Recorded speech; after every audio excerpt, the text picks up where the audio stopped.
as a result of my drinking, after 18 years, 5 months, 17 days, I was discharged from the United States Marines with no benefits and with very little hope. This is The Bottom Line. I'm Gary Thieman in Los Angeles. 18 years. That's a lot to lose.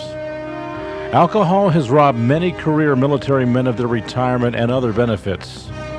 And Mark's here to say, it doesn't have to happen that way.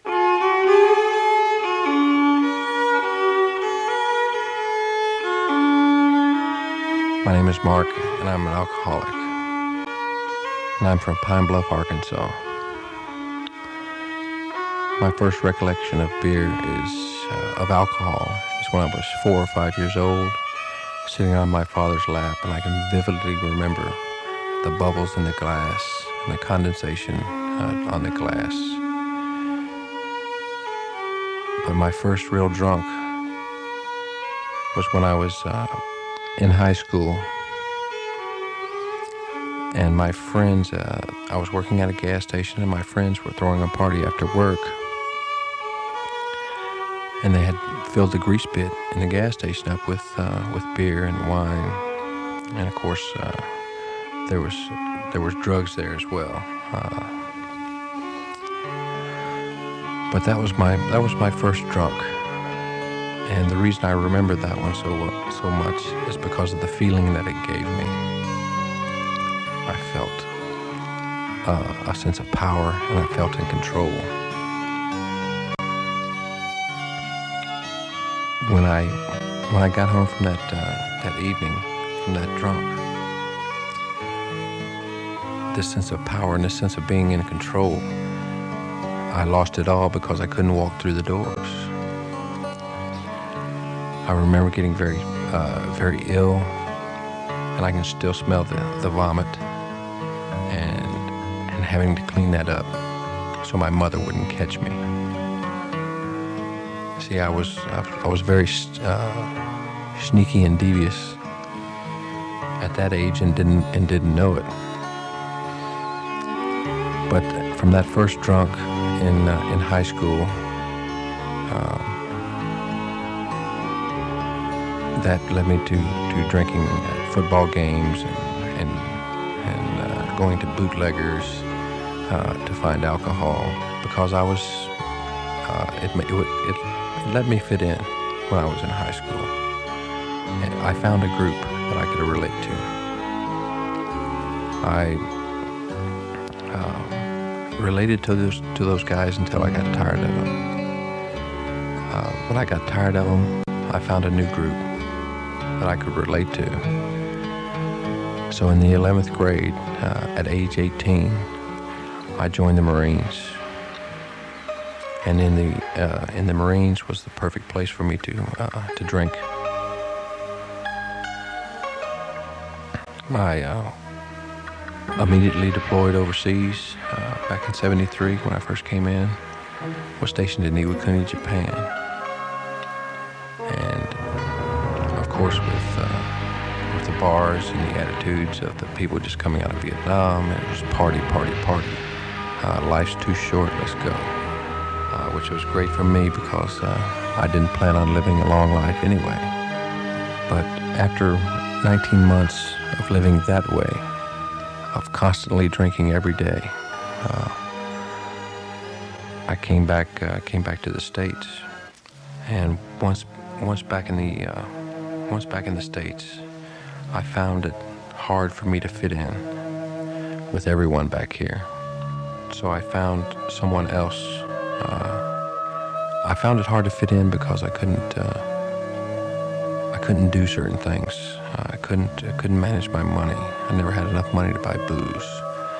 So I found someone who could do that for me. I got married at age 21, and my wife for 13 years managed my money, kept me under control, except during the bouts. during the sprees, which I would become violent. I would hit my wife, my children, my kids. But after 13 years, my wife decided that she had had enough of me drinking and drugging. And after getting out of jail for the first time as a Marine gunnery sergeant, spending 90 days in Los Angeles County Jail,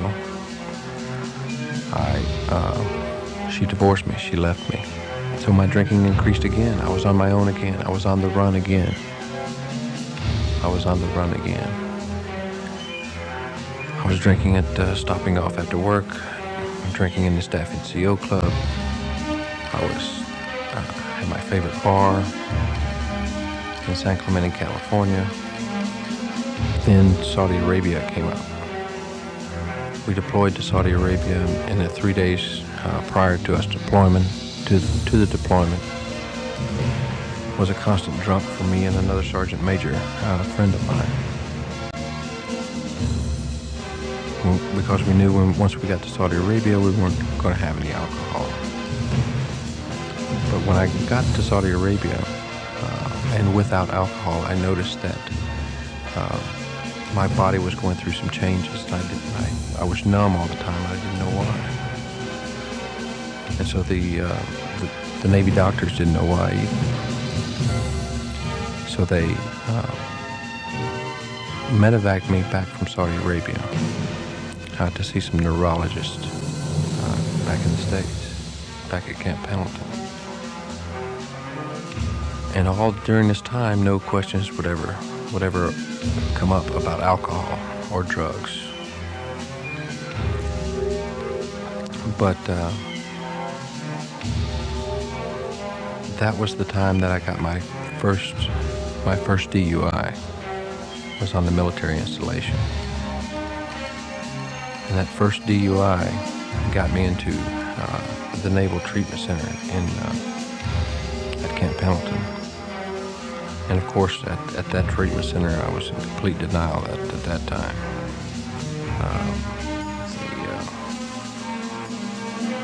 It's a wonder that they even let me graduate there. But I did graduate from it. And on graduating, I got my first DUI out in town, outside the base, my first night. And then 14 days later, I got another DUI. After that DUI, I had enough. I was tired of the military. I was tired of my ex-wife. I was tired of my girlfriend. I was tired of life. And so I was on the run again. I ran again. And that run took me back to Arkansas. I went UA.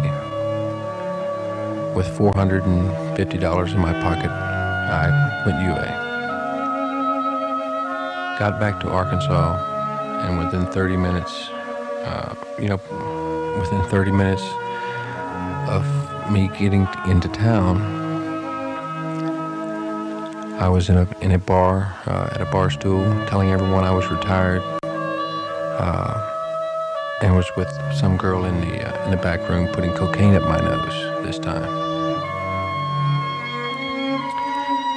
Well, this run only lasted another 3 or 4 days. I ran out of money, as I usually do. Went back to my mother's house. My mother called the sheriff's department, and the sheriff's department called the military, and the military flew back from Camp Pendleton and brought me back to Tustin, California. Once back at Tustin, they sent me to Camp Pendleton to a military brig. Was in a military brig for 2 weeks, and I told the colonel that I didn't want to be a part of the Marines anymore. I wanted to be discharged. I wanted out. And I guess the colonel wanted me out too, because 2 weeks later, I was discharged from the Marine Corps. And at that time, at the date of my discharge, I had 18 years, 5 months, 17 days. And on my 214, it says that I'm an alcohol rehab failure as for reason of discharge. So at 36 years old, with $250 in my pocket and a car that I had told to some young Lance Corporal that I would pay for later. I gave him $50 down. I left the Marines, and that started a run which ended 2 years later. But that run took me to Los Angeles.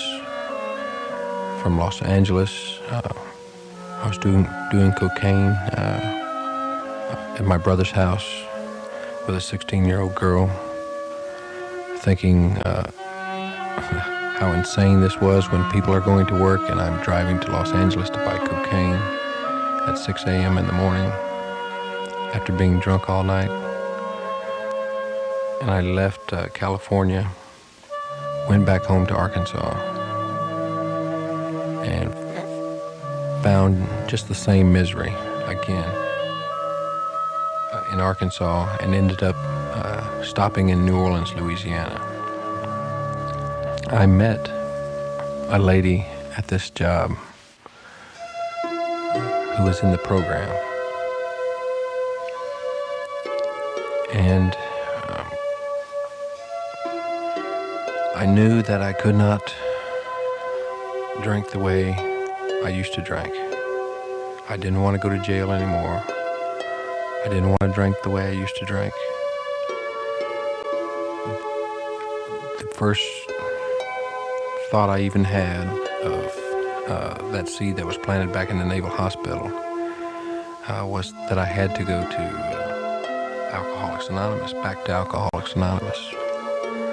And I did go back, which lasted for 90 days. Because after that time period, I thought I knew it all, and I left. After 90 days, I left and I got drunk again. That drunk lasted for a year and a half, which led me to selling cocaine. And my last drunk in New Orleans was with a lady who drank like I did, who did cocaine like I did. And the feeling that I had that last drunk from a person who always thought he was in complete control to someone who was completely out of control. I knew I no longer could control this thing. My solution to the problem was to run again. And I ran back to California. Not being employable, not being able to keep a job. It left me on the streets of California.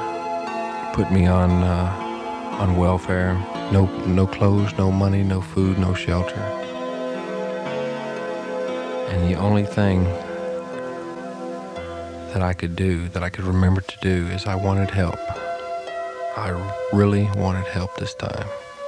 I'd been whipped. But the only thing that I could do was, I just wanted someone to talk to. I was tired of being cold and homeless on the street. So I called Alcoholics Anonymous.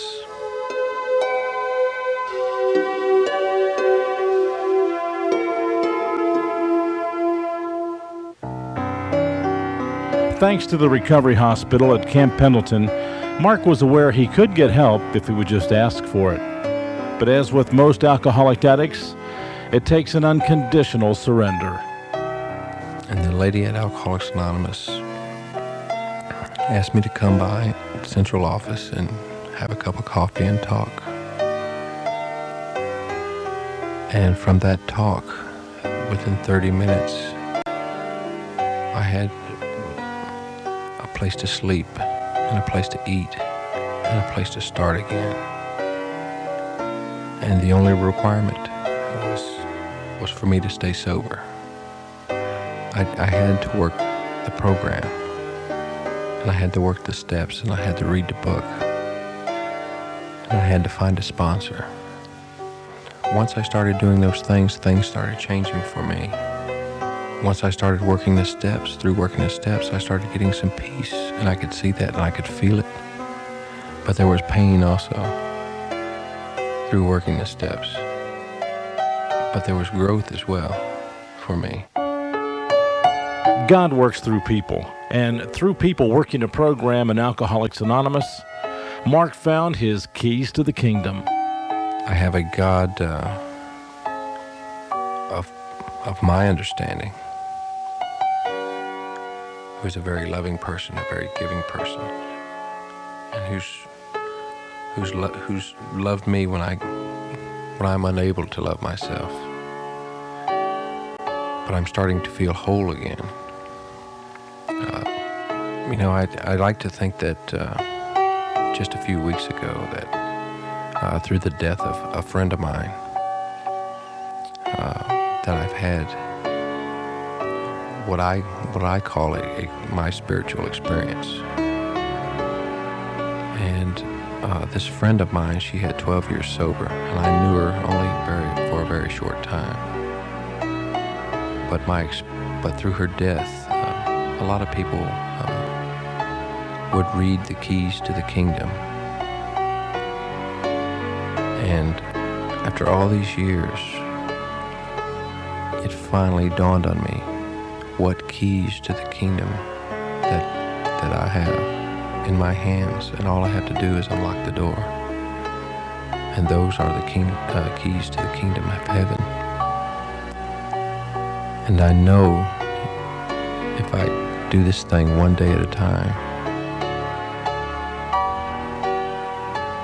and just keep putting one foot in front of the other and do it one day at a time,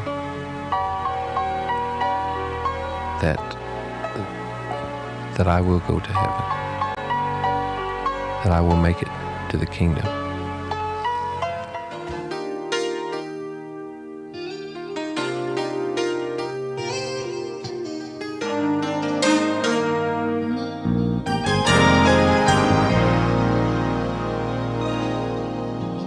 We open our hearts to be filled by you, till we're overflowing with your love.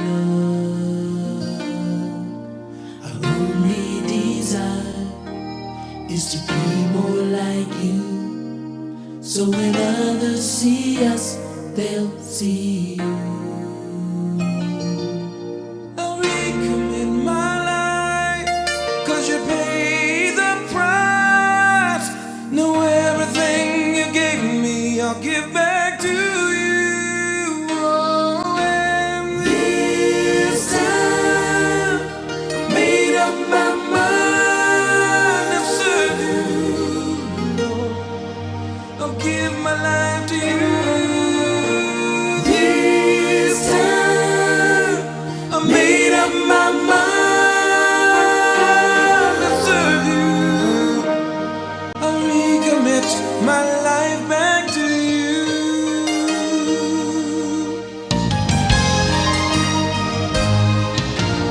Daily we die to the struggle within, fighting for freedom and from the pain of sin. The only way to be totally free, for God will reign in me. I'll give to you my life, a living sacrifice, to do your will no matter the price. Oh, and this time I made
This has been The Bottom Line featuring Mark's story. Mark realized he had an opportunity to share his recovery with others in the armed forces, being an ex-Marine himself, and his hope and prayer is that maybe someone else won't have to suffer like he did. What a great comeback story, Mark. Thanks so much for caring enough to share your message. This show is produced for Armed Forces Radio Worldwide. I'm Gary Thieman. Until next time, God bless you, and share the message, won't you? This has been a GRT production.